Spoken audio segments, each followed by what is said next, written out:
understand what's going on around you. It's a slow process, which we call active measures. This is all part of the same movement.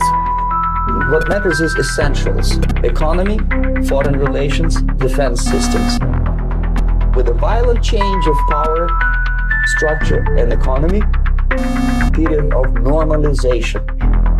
This is all a political agenda coming in here. Vanguard, BlackRock, they have a political agenda, which we know as ESG and DEI. Literally dressed as the devil, red, dark, like. Really hope that I don't get imposter first.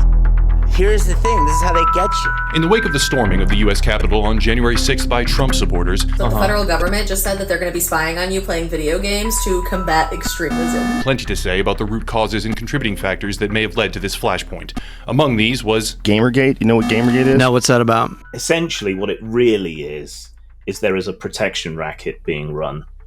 So, you've got a nice game here. It would be terrible if some activists took offense at XYZ.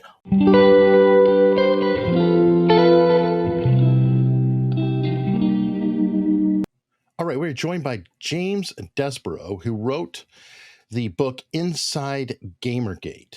And I've invited James on here to help me introduce the subject of GamerGate. James's book, actually, the audio recorded for the book, wound up being part of the narration for the documentary Airplay. And I've interviewed the maker of that film as well. And throughout all this, hopefully we'll have some interesting intercuts. James, how are you doing today? I am doing all right. Hope you are too. I am doing well. And I guess I keep talking about GamerGate because I've been around for a minute, and while I don't play games personally, I feel like, well, I know you're not a fan of the individual, but an individual named Andrew Breitbart famously said, politics is downstream of culture. Yeah. And I think that GamerGate is one of these major things in the background that has influenced culture. And it may be happening again in terms of, we'll say, anti-GamerGate, or the people that GamerGate were railing against. Would that be a fair statement? Yeah, it does very much feel the same as it did. I've been having deja vu lately quite a bit. And it's the 10-year anniversary of GamerGate in August 11th? September, I think. It depends when you decide it started, but okay. The Zoey memo, I think, was in August, and then there was a GamerGate. Let's try to go into that, and some of this may be on the cutting room floor. Who knows? I'm going to try to make a semblance of it, because when people talk about GamerGate, often they start off with something called the Zoey post.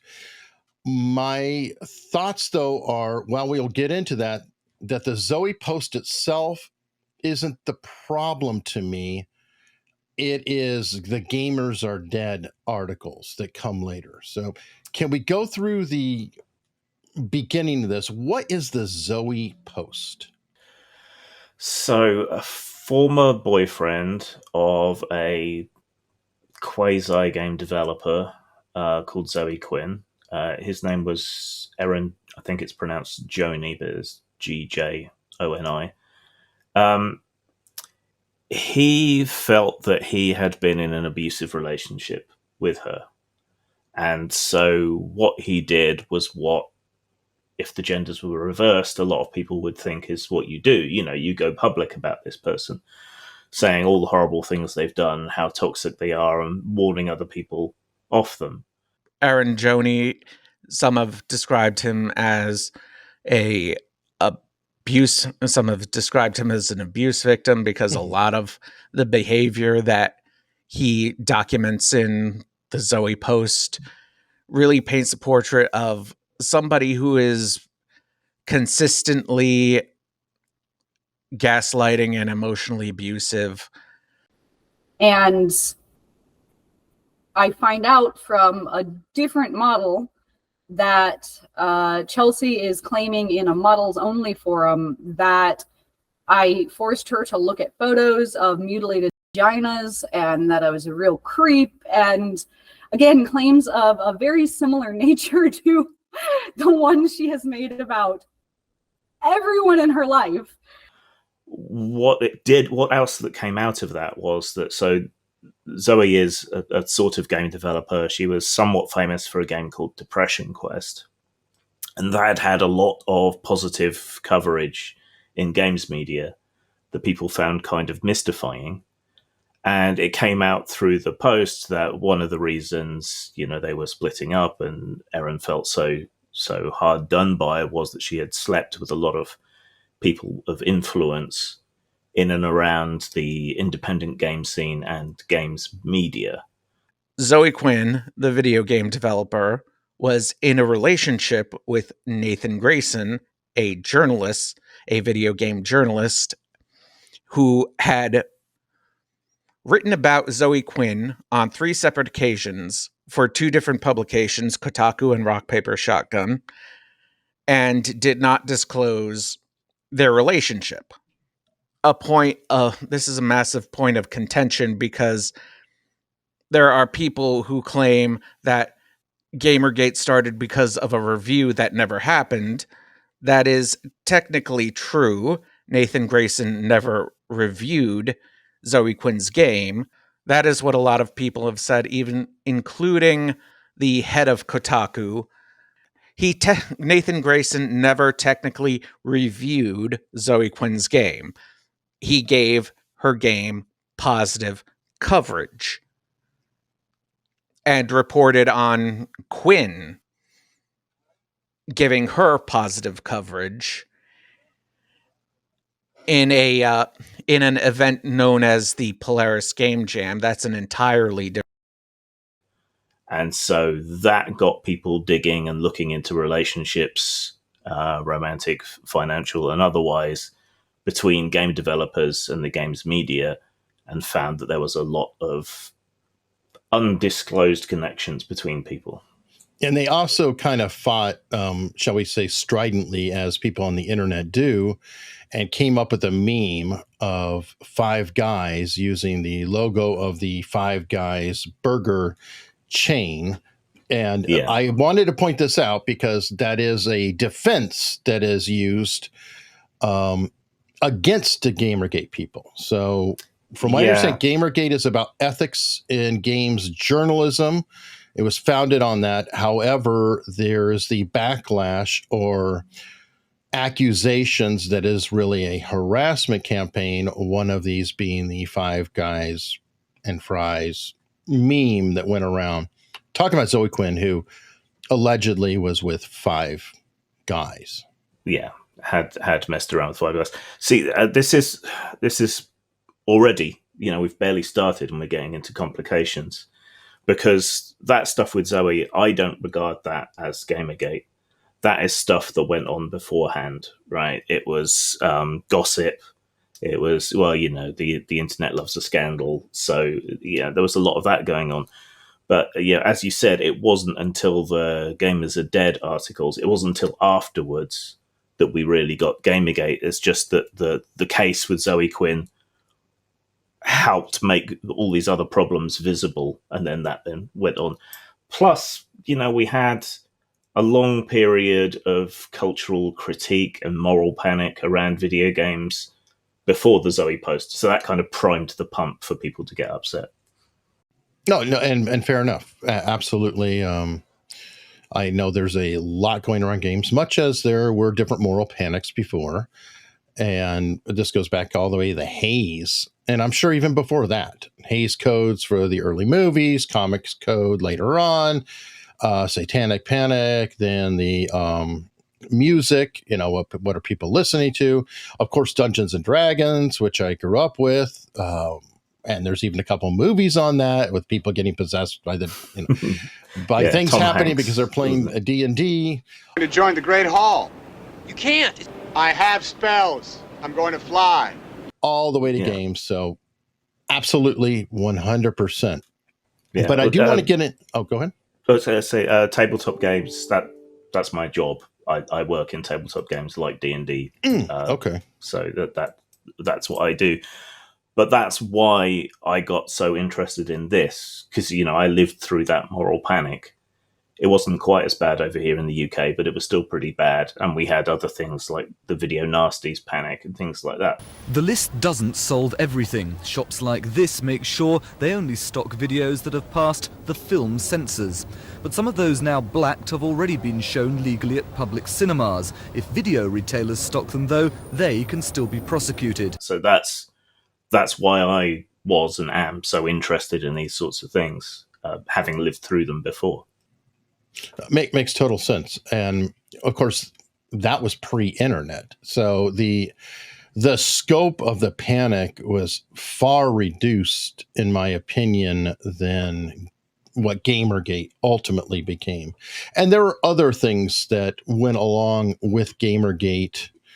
And I'm not going to say that GamerGate was causal with them, but there was definitely other things happening at the same thing with the knitting wars, the Sad Puppies award scandal that led into the Rita, which is the romance awards, getting canceled. And there's been a lot of craziness.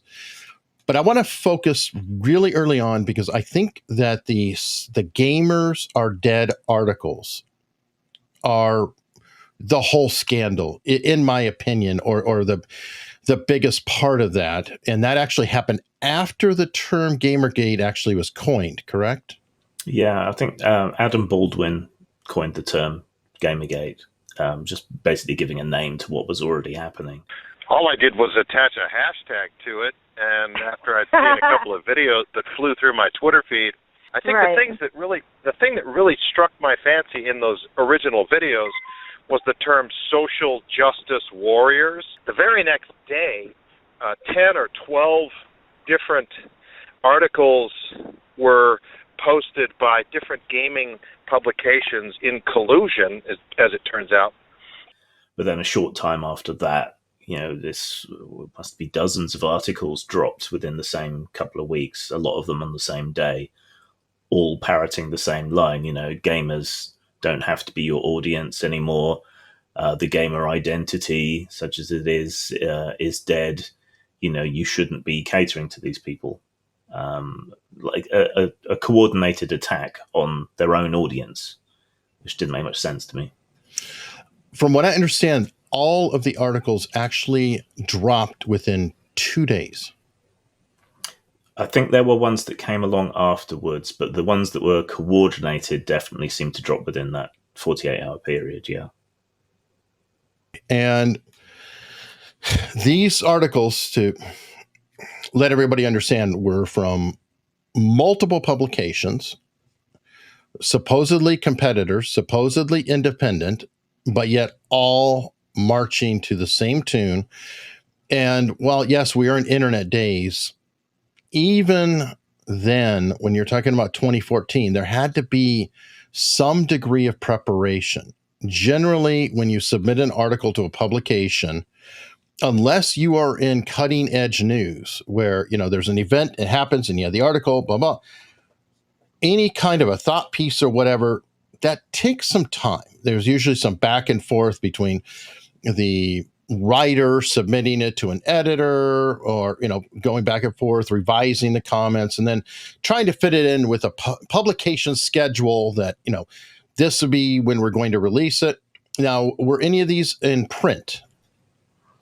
I'm not sure. I know the Guardian newspaper didn't touch the topic until they talked to one of the people, like the ringleader of the Gamers Are Dead articles, Leigh Alexander.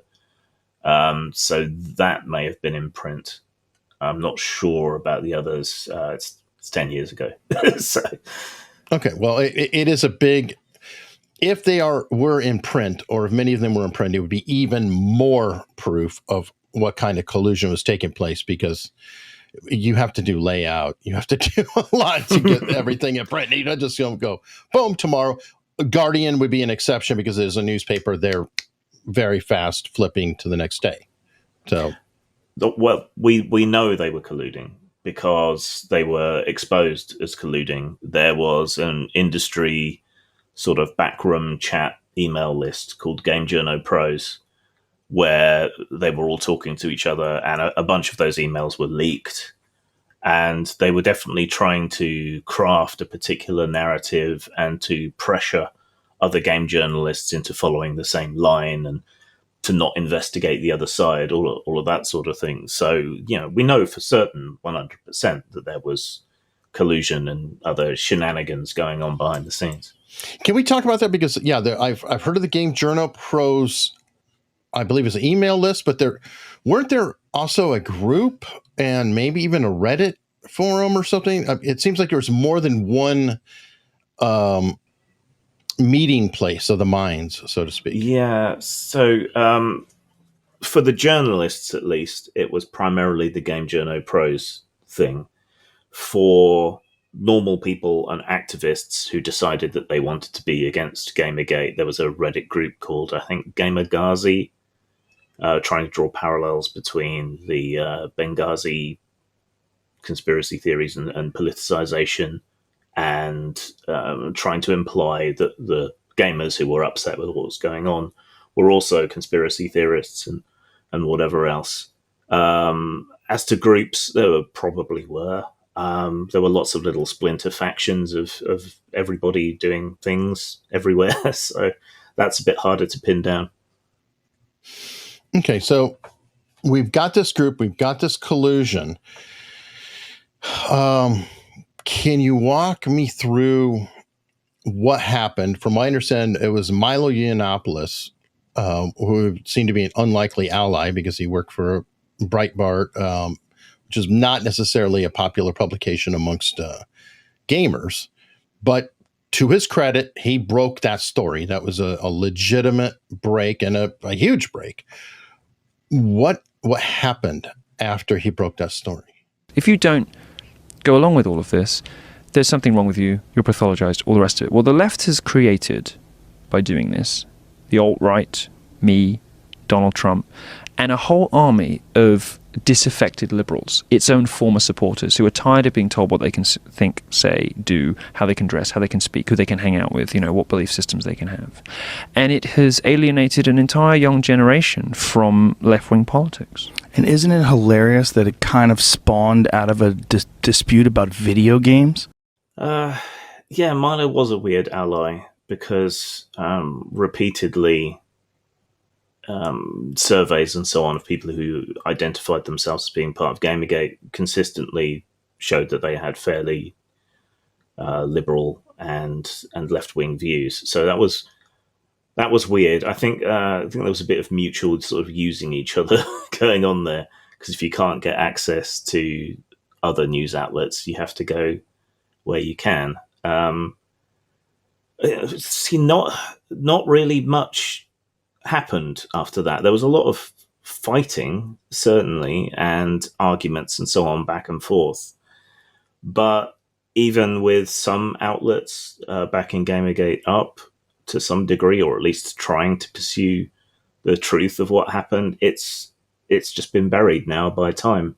The Wikipedia entry is nonsense, and that's as far as most people will go with their research, So it eventually kind of petered out. So there's not a lot more to say about that.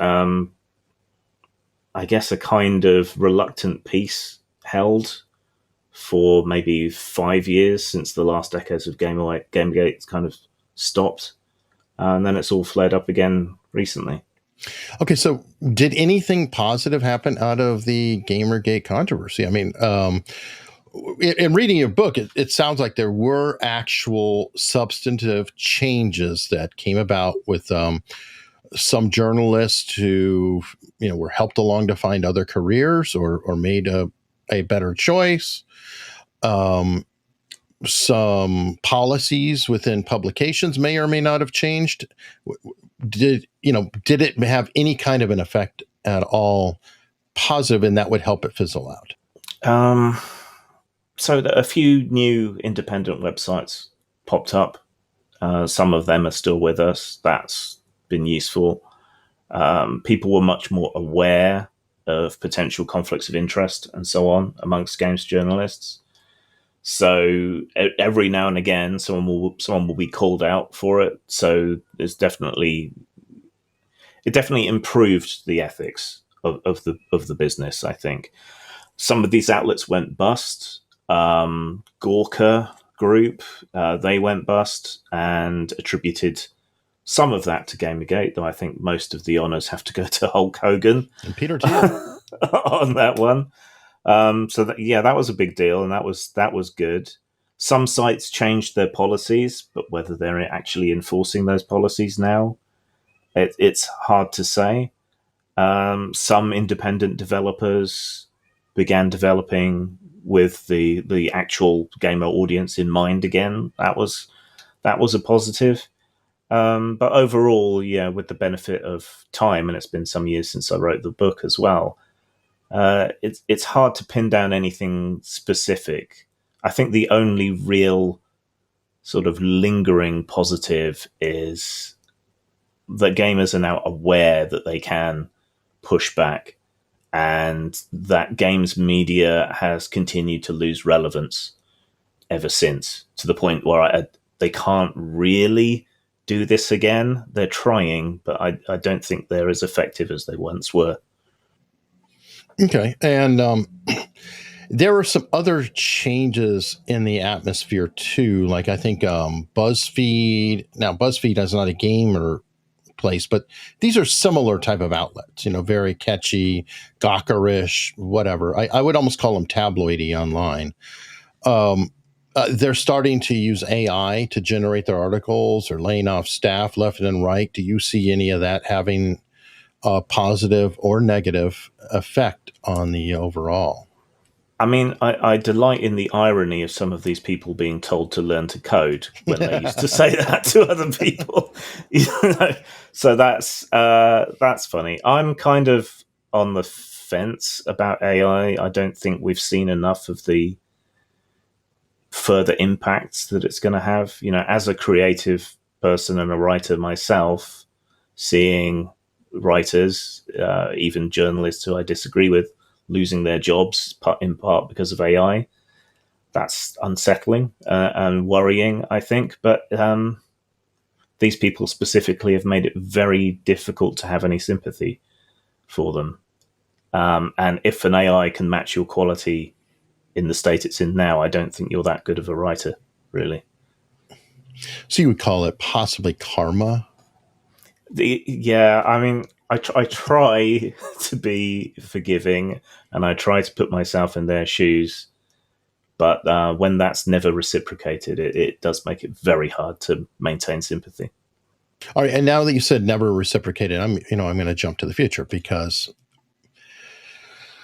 we now have a group. Now, actually, let me go back. Silver String Media PR company apparently was mixed up in and tied to possibly some of the coordinated efforts. It sounds like a public relations firm of a sort, and that's what they do. Is it's like, if you have a BP oil spill, you call them up and they say, here's your messaging, here's what you get out, this is what you do, and that's their whole function.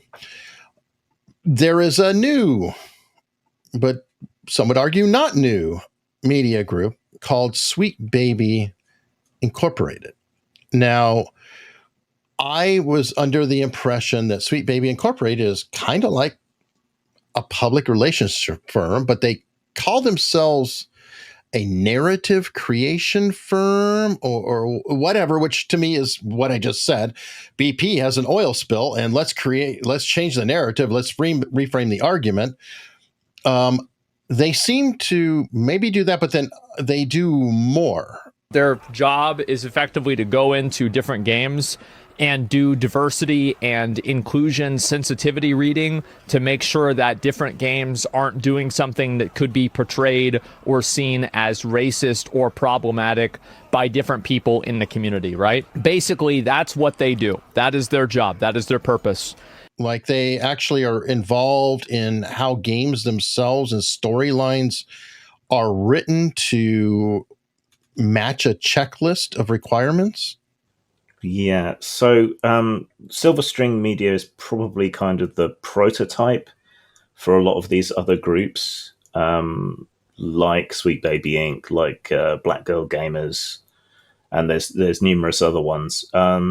Silver String started out more as you say, as a sort of PR firm, I think, but then they moved into advising on games and so on. So what they mean by narrative is they will go into a game, they will look at the story beats and the character interactions and so on, what characters have been chosen for the game, and they will suggest changes to make them more politically correct or to add diversity or whatever else. Now, personally, I would say story is more important than those other things in any form of media, really. So them calling themselves sort of narrative consultants is another bitter irony, I think. But essentially what it really is there is a protection racket being run. So, you've got a nice game here. It would be terrible if some activists took offense at XYZ. Why don't you pay us, tens of thousands of dollars? We'll come in and we'll provide a sort of safety screen. We'll go over it. We'll do a sensitivity read. We'll suggest changes so that all these people won't be angry at you. And plenty of companies are willing to throw a bit of money their way for that. Does it go even further than that? And by that, I mean, a lot of these companies, are they not publicly traded? And being publicly traded, are they not influenced by companies such as BlackRock with DEI? And so we could go one step further and say, well, not only, we would hate to see you have the wrong storyline, but if you work with us, we will give you the good housekeeping or underwriter's laboratory seal that you can put on the company, and your DEI points are going to rise and BlackRock will invest in you. Would that be also part of this? Certainly that is part of it, especially for the bigger companies. Smaller companies, they're not worried about that kind of level of investment and stuff. But when you're looking at the big headline games, your Grand Theft Autos or a big, massive multiplayer online game, or, whatever the big new upcoming EA or whatever game is, these things cost a hell of a lot of money to produce. I mean, the games industry is much bigger than Hollywood at this point. And the record industry combined. Yeah. And so it can take hundreds of millions and years to develop a single game.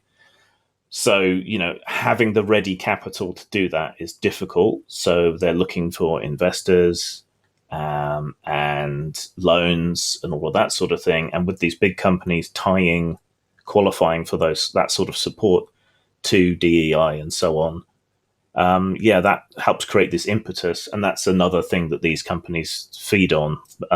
So that it's definitely a part of it. I don't want to overstate it, because the really big games are just the tip of the iceberg, and a lot of the smaller independent developers, it's just not a concern to them, but they still get pressured. Right. Well, and that's fair. I just want to point that out, because the scope and scale, I don't think people completely understand. And this is not only happening in the games world. This is also happening with movies. As an example, have you heard of the movie Red Dawn? The remake of it, or the sequel that came out in recent years. I don't know if you know this, but the original script involved Chinese invading the country. Now, the original one was the Soviet Union. Then it became the Chinese. Well, because they were so concerned about the Chinese market, they swapped out all the uniforms to make sure that it was North Korea who was actually invading. And China said, up yours, and they didn't distribute it anyway, which is kind of funny. But there's example after example after example, like Star Wars. And I'm not trying to get you out of your comfort zone, but a lot of people who appreciate games appreciate the other cultural things, such as Star Wars and things like that. You have Star Wars with a major black character, one of the leads, who is removed from all the posters in China. Yeah. There's case after case after case. There's also rewriting of scripts where one script is filmed and shot and released here in the United States. Well, we'll just say Western civilization because it's probably similar in Europe, etc. And then another version is being released in China. And all of these things I find personally troubling because I agree with you about story. And I don't know if you've ever read, for example, To Kill a Mockingbird. Long time ago, but yes. There you go. The profound influence that book had on race relations and thoughts about race were incalculable. But that was as a byproduct of the story. It wasn't jammed in as the point of the story. And I think as a creator, I don't know if you would agree or disagree, but I think you should write a story. And if there is a moral lesson that happens to be in there, it should be something that has actually occurred naturally through getting to know characters, getting to know people. It should almost write itself. Yeah, it's quite subjective, but I think when you broach moral subjects through fiction, you should really try and do it through allegory as much as anything else and allow people to come to their own conclusions. I think this is a huge part of the confusion between the sort of two arguing camps online. So when one group says, I don't want politics in my film, game, whatever, what they actually mean is I don't want to be propagandized. I don't want to be beaten over the head with this. But the other group then tries to say, well, everything is political. GamerGate, you're familiar? Mm-hmm. This was a lot of people who identified themselves as left libertarian on the political spectrum being angered that everything was becoming political because you had these quote unquote news organizations, video game news and video game companies increasingly putting very specific ideologies in their games, and people were upset with that. And they're just kind of talking past each other, I think. I also think what you said about China, it kind of shows that these people, the companies that are doing this aren't serious, right? So I fit in some marginalized categories. I'm disabled, for example, right? And I find it patronizing, and I also find it hollow. If you really want to stand up for LGBT rights or whatever by including a lesbian kiss or whatever in your film, and a country like China says, no, we don't want that in our film, the thing to do if you really support your community is to leave it in and say, fine, we won't distribute in China. But instead, it demonstrates the hypocrisy and the lies and how hollow their support for any group actually is when they just change it because of money. It's, Even the advertising of media, games, etc., is different. Like I mentioned the Star Wars poster, for example, in China, but it's even more. Like, for example, there are games in the Middle East. It's confirmed. Spider-Man 2 Middle East version has removed LGBT dialogues, side missions, and all gender spectrum flags. And they don't look the same. There are little things that aren't quite the same, and their advertising is not the same. And I thought it would be an interesting underground movement to, shall we say, take the advertising that is shown in America and Western civilization, swap it out, translate it, put the proper language and everything else on there, translate to the other language, and then buy billboards and put it up in these other countries. That could be interesting. Yeah. Subversive. I like it. Let's go ahead and go full circle and talk about the new group, Sweet Baby Inc. Even more, because there was one thing that we did not mention about Sweet Baby Inc., and that is Felix Nehemiah Kramer apparently is part of this, also affectionately known as Lego Butts. Yeah, that took me back because they were quite heavily involved in anti-GamerGate. back in 2014 onwards. So one could take the message that Sweet Baby Inc., especially of late, because were there not a series of articles written lately that in essence said that, well, gamers are all misogynistic, horrible males that can't get out of their parents' basement and drink Mountain Dew all day. My version, but some variant of that. And they're picking on this wonderful, socially responsible company who's trying to improve the world, Sweet Baby Incorporated, and they happen to drop in quick succession near each other in multiple publications. Yeah, I said when we started talking, I was feeling a lot of sense of deja vu, and yeah, definitely. So the Sweet Baby Inc. thing kind of blew up largely because of the Streisand effect.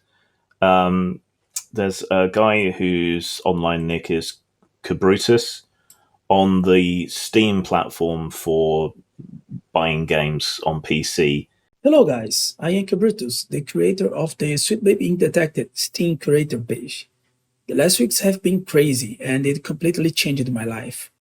Radio Canada accuses Sweet Baby Inc. Detected Steam Curator Group creator Cabrutus of leading a cyber harassment campaign. You can curate lists of games. So the idea is that, if you like horror games, you can subscribe to this list and then it'll inform you when a new horror game is added. So it's a good way of navigating all these thousands and thousands of games online by following people you trust. He used it to make a list of games that Sweet Baby Inc. had been involved in, because they'd been involved in a lot of fairly high-profile flops recently. And rightly or wrongly, he decided that they carried some of the blame. So if you want to avoid supporting Sweet Baby Inc. and the kind of thing that they do, you could subscribe to his list, and then you'd be informed when a game involved Sweet Baby Inc. And so you could then decide to boycott it. Right. Personally, I'm not a huge fan of boycotts. I think you should, make your individual decisions as you go along. But so far, so good. It didn't seem to be a particular problem to anybody. One of the people at Sweet Baby Inc. discovered that this list was a thing and started attacking Cabrutus. Other people joined in. Then it hit the media. All these people attacking him, making all kinds of assumptions about him, trying to get the list taken down, trying to get his Steam account removed. That's no small thing, by the way. If you own a large number of games, that's a considerable dollar value of stuff that could be taken away from you. You don't own anything anymore, it seems. But, they didn't succeed on any of that. But then we had a whole bunch of articles come out saying, this is Gamergate all over again. Gamergate 2. Gamergate 2. Gamergate 2. Gamergate to Trump, how video game culture blew everything up. In a way, yes, because they're lying about what's going on again. That's just been going on ever since, sort of retreading similar ground, I think. And these are magazines like Wired. It's not small publications. Wired is generally considered kind of a neutral but high-level tech magazine that goes beyond games. It goes into all of computers and technology and considered very respectable. Like, I would say they're considered like National Geographic of tech mags. Would that be a fair analogy? Yeah, I reckon. It's also been on CBC in Canada. There was something on the BBC site here in the UK as well about it. So, it's broken the bounds of just games media and it's into more general media. I think some of these sites feel that they missed out on Gamergate first time around. So they want to cash in and get those sweet, sweet clicks this time. Sweet baby clicks. Now, the biggest issue I think that people might have isn't that kind of what many anti-Gamergate people do? Is they will come out with for example, a Reddit post saying James Desborough never buy his tabletop games because he is a bad guy who supports Gamergate, and they come out with lists, and I am personally affected by this. I've had it happen where I was put on a list because I'm friends with a lot of YouTube lawyers, and somehow I got put into a list of being a very, very bad person for covering the Johnny Depp Amber Heard trial. So this is a tactic that they, in fact, use, correct? To come out with lists and tell people. And I think the CEO also came out and said something like, you should be telling all of the marketing people that some bad things are going to happen, essentially. Co-founder of Sweet Baby Inc. proudly explains the method that she uses to force bosses at game studios to censor, alter, and diversify game projects she feels are problematic, terrify them, aka threaten them with the anger of the cancel culture mob. Okay, let's listen to what's said. If you're a creative working in AAA, which I did for many, many years, put this stuff up to your higher-ups. And if they don't see the value in what you're asking for when you ask for consultants, when you ask for research, go have a coffee with your marketing team and just terrify them with the possibility of what's going to happen if they don't give you what you want. She was explaining how she gets people to hire her company in an old video from before this all blew up. And she was explaining that, you need to scare your marketing and PR people into hiring us, basically. I think she was being a little bit flippant. I don't take it that seriously, but it's easy to see why people would point at that and say, see, they're essentially blackmailing people. Yeah, I've been a victim as well. I've been cancelled multiple times going back to 2012. So I am intimately familiar with the tactics. But so, yeah, this is what they do. They make lists and they tell people not to buy things or not to frequent someone's store or whatever it might be.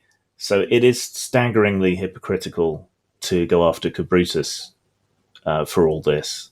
Like I said, I don't personally much care for boycotts, but it seems to me that he's perfectly within his rights to make a list of things that they've been involved in. And if they're proud of their work and they think it improves the games that they work on, why are they upset? That's also something I don't understand. By the way, that's a valid point. If, in fact, the games are good, and I don't know, I've never played them, they could be fantastic. Wouldn't the reverse happen? I mean, there is that whole quip of there's no such thing as bad publicity.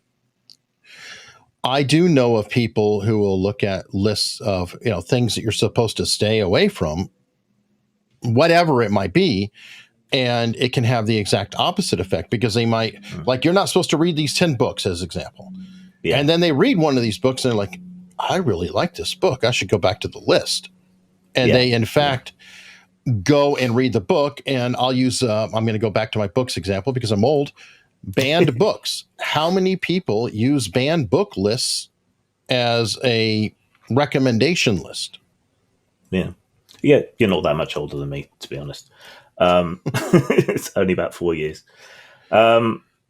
Yeah, I mean, we have banned books week every year, don't we? Where everyone's encouraged to go out and get these banned books if they can. And the internet has allowed us to get hold of things across borders and despite bannings and so on. Certainly from my own cancellations, I've certainly seen that I get an uptick in sales every time someone comes after me for whatever reason. So sometimes that's gratifying. It's bad for your mental health, but good for your bank balance, I think. Fair enough. So you have money to pay for your shrink. Exactly. Okay. Well, I just wanted to point that out because I do think that lists are not always a bad thing. There's a New York Times bestseller list. There's a USA Today bestseller list. There's lists on Amazon on the top 10. There's Consumer Reports saying you can get this and get that. So lists in of themselves, if written legitimately with, like people who are testing, whatever. As an example, you could have a 10 best games of 2024 list, and I don't know how you would do it fairly. And it would be, there's so much shenanigans, it's hard to find out how it could be legit. Maybe crowdsource it but even that, there's bots, sock puppets, and things like that. They can screw it up. But anyway, there could be a legitimate best 10 games, and there can also be the worst 10 games. And I think both would be a legitimate list. Yeah. And people like Sweet Baby would probably quite happily make lists like these are the top 10 most racist games ever. And they wouldn't see an issue with that. And I wouldn't see an issue with that. I think Cabrutus's list of, Sweet Baby or similar companies were involved, and their list, whatever it might be, as long as there was something to it, I don't see the problem. If they had just ignored his list, I think he had something like 250 people had subscribed to his list before they came after him. Mm-hmm. And now it must be getting on to 400,000 people subscribed to that list. So they did it to themselves as much as anything. I agree. And I don't like organizations that strong arm others. In fairness, I don't know what additive value they have from what I've seen. I don't know. Maybe they have some, but they seem parasitical.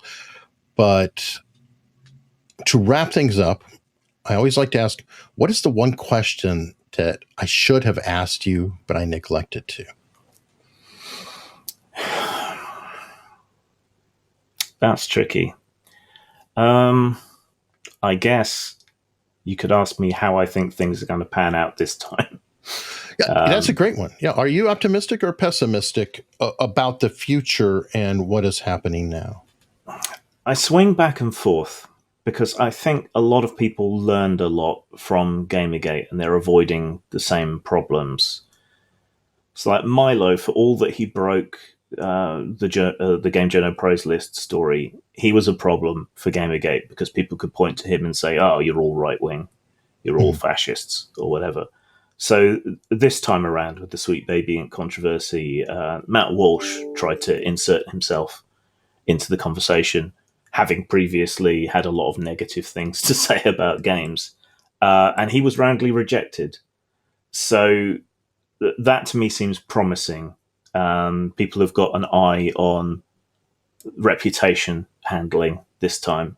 And there are spokesmen. We didn't really have any leaders during Gamergate. Who are the spokesmen? Any names? What, Sweet Baby Inc.? No, I mean on the opposite side.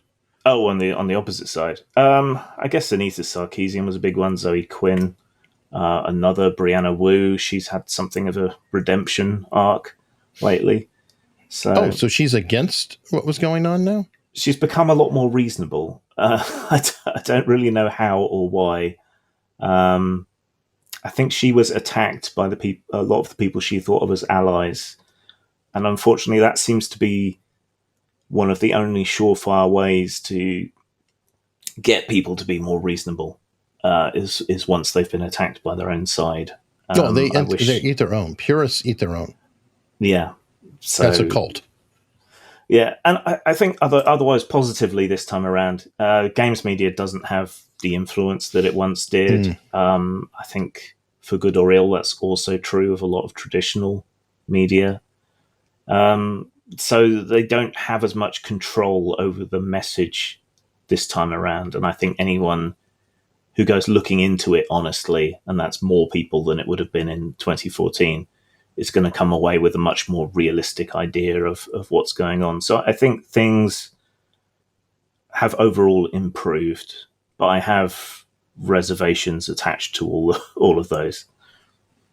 Okay, so cautious but optimistic. That's a good way to put it. Well, James, thank you so much. I really appreciate you helping me navigate a little bit more of these crazy waters. Anytime.